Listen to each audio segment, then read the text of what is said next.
What if the grief and the rightness of the decision could both be true at the same time?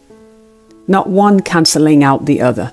Not the grief meaning you made the wrong choice, and not the rightness of the decision meaning you have no business grieving. Relief and grief living in the same body at the same time is one of the most human experiences there is. You can be glad you left and still mourn what you lost when you went. Grief is not a verdict on your decision.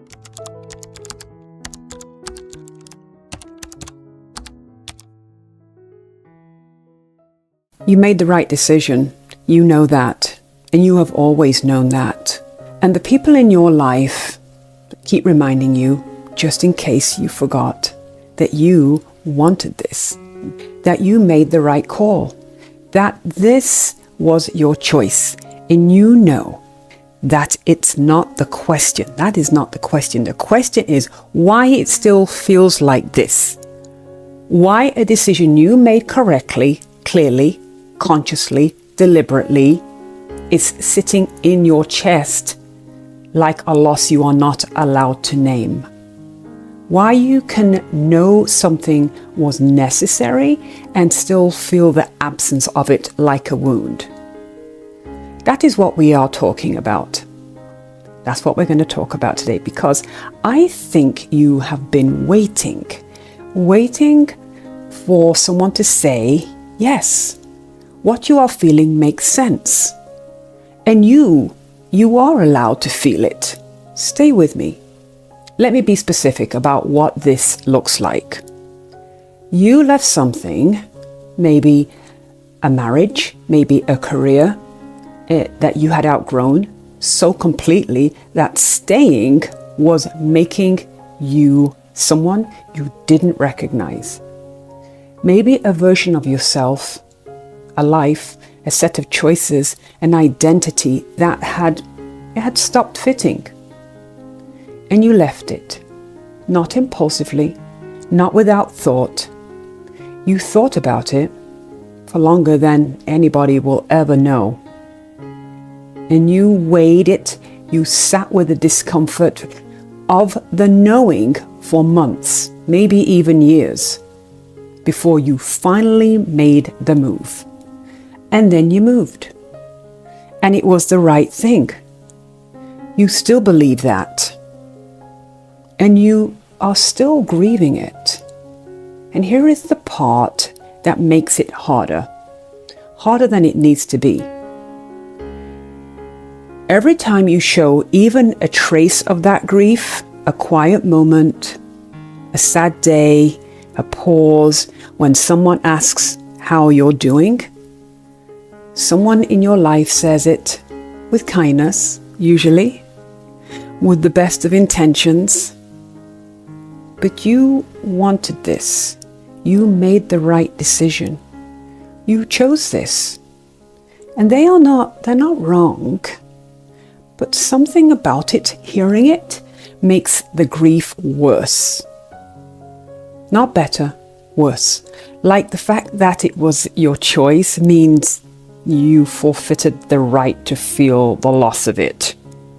Like grief is only allowed when something was taken, not when you were the one who walked away. That is what I want to dismantle today.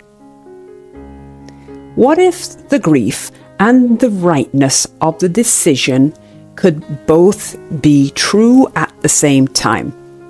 Not one cancelling out the other. Not the grief meaning you made the wrong choice, and not the rightness of the decision meaning you have no business grieving. Both, fully, at the same time, because here is what becomes possible when you stop trying to make those two things fight each other. You stop gaslighting yourself. You stop performing okay when you are not okay. You stop having to manage other people's discomfort about the fact that you made the right call and you are still sad about what it cost you. And you get to actually move through the grief instead of around it, which is the only way grief actually resolves. Not by being argued out of it, and not by reminding yourself it was your choice, but by going through it properly with the acknowledgement it deserves. That is what I want to give you today. Not a way to stop it, not a way to stop feeling this, a way to feel it correctly so it stops running you from underneath. Here is the layer underneath this that most people don't talk about. When you grieve something you choose to leave, there is a guilt in it. Not just sadness, but guilt. A specific, quiet, corrosive guilt that says, you don't get to be sad about this. You did this. You wanted out. You made the decision. The people around you adjusted their lives around your decision. And now you're going to sit here and grieve it. And that guilt is what makes this particular grief so hard to move through. Because every time the sadness surfaces, the guilt follows it immediately.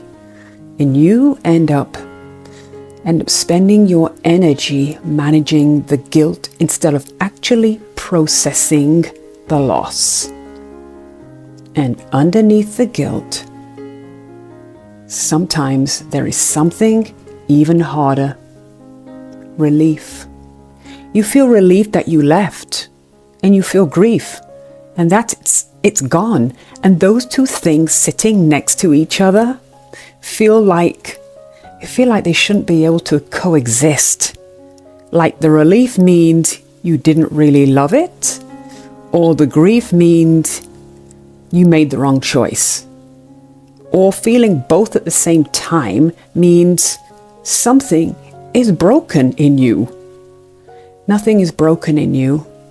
Relief and grief, living in the same body at the same time, is one of the most human experiences there is. It is what it feels like to make a necessary decision about something that mattered. The necessity doesn't erase the mattering, and the mattering doesn't mean it wasn't necessary.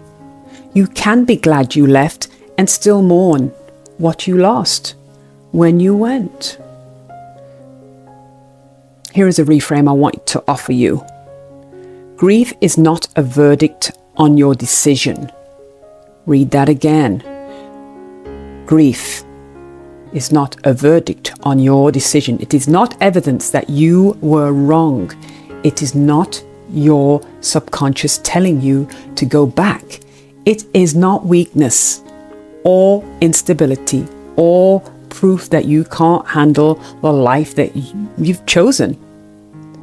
Grief is evidence that what you left was real, that it mattered, that you were genuinely in it, even if it stopped fitting, even if it was time to go, even if staying would have cost you more than leaving ever could. You do not grieve things that didn't matter. You only grieve things that were real.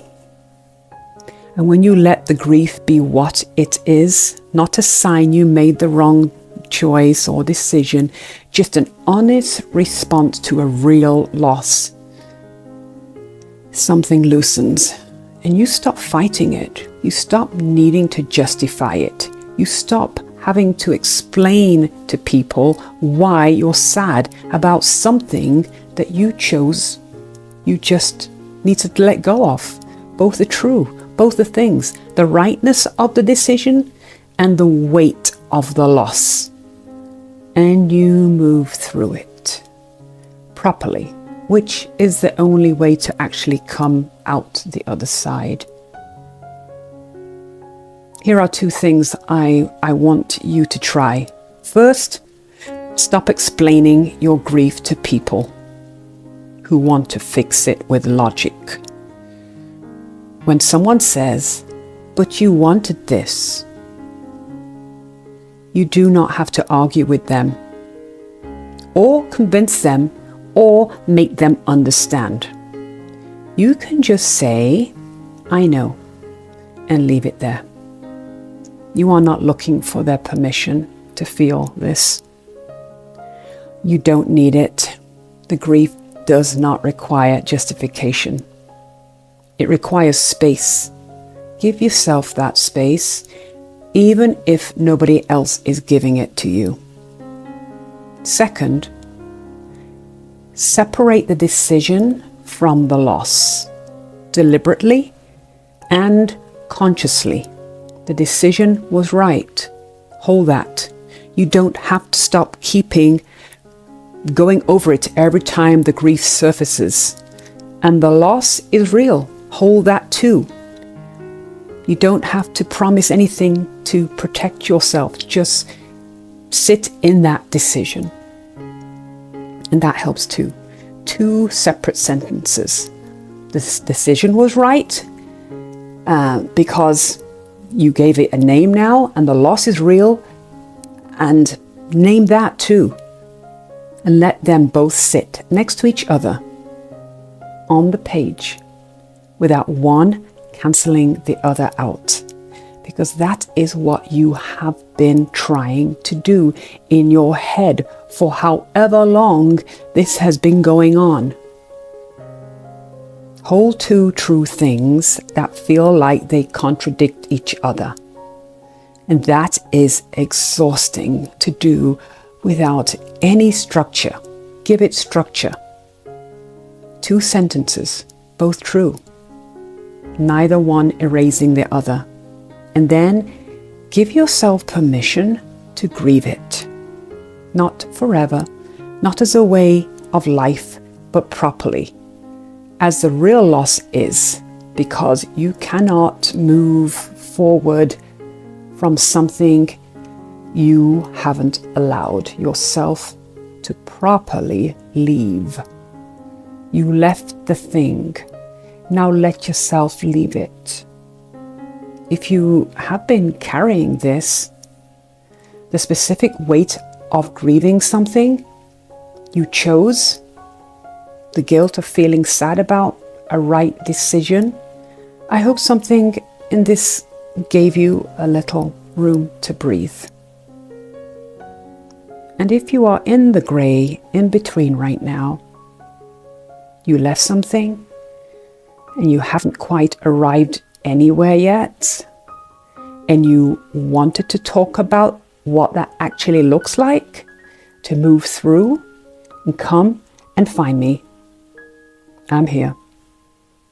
I'm Lee, and I'll see you in the next one.